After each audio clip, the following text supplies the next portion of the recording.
Detective Sarah Mills stood at the entrance of the dark underground passage, her flashlight beam cutting through the musty air.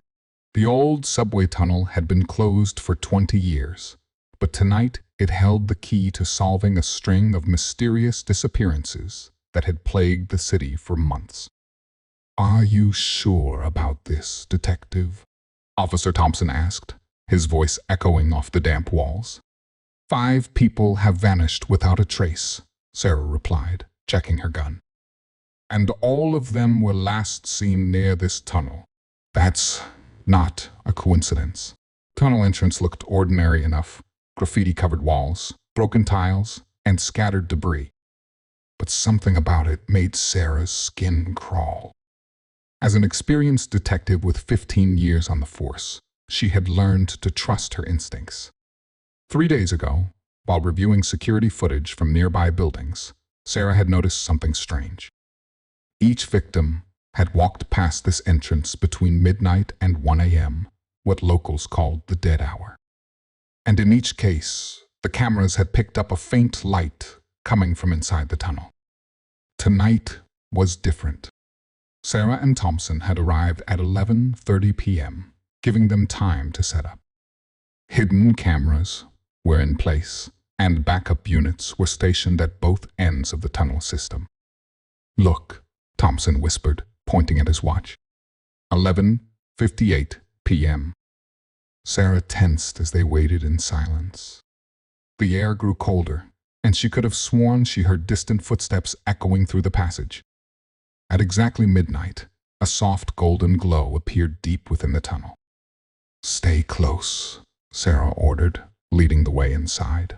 Their footsteps splashed through shallow puddles as they advanced. The mysterious light seemed to dance just ahead of them, always staying out of reach. After about 5 minutes of walking, they reached a fork in the tunnel. "Plans show the left passage is a dead end," Thompson said, consulting his tablet. The golden light flickered down the right passage. But something caught Sarah's eye: a fresh scratch mark on the left wall. She crouched down, examining it closely. The mark was recent, and beneath it, she noticed something else: tiny fragments of green glass. "Thompson, what was found in victim number 3's apartment?" He checked his notes. "Broken green glass from an antique lamp.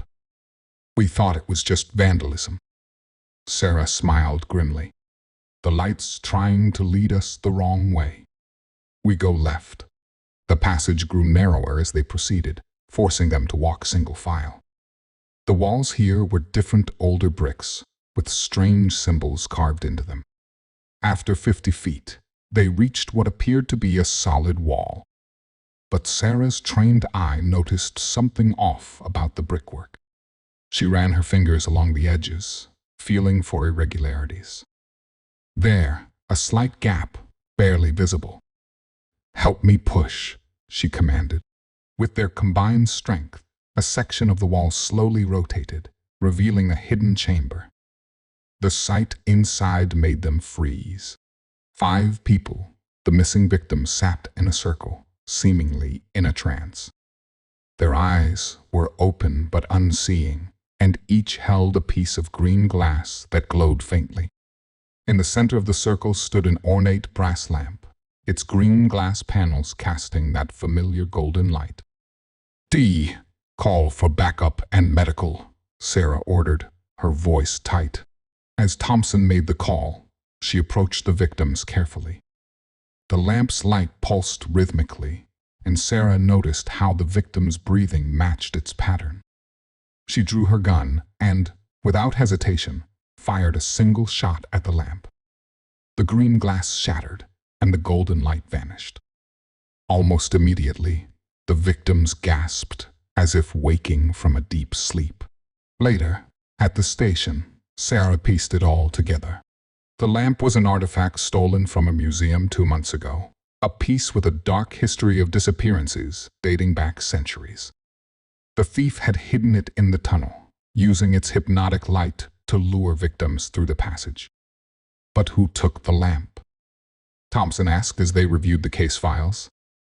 Sarah handed him a photo from the museum's security footage. Notice anything familiar? The image showed a maintenance worker installing new cameras, the same ones that had recorded the victims walking past the tunnel. The worker's face was clearly visible. Jake Morrison, a former stage hypnotist with a record of theft. Sometimes, Sarah said, gathering her coat, the best place to hide is right in plain sight. Let's go pick him up.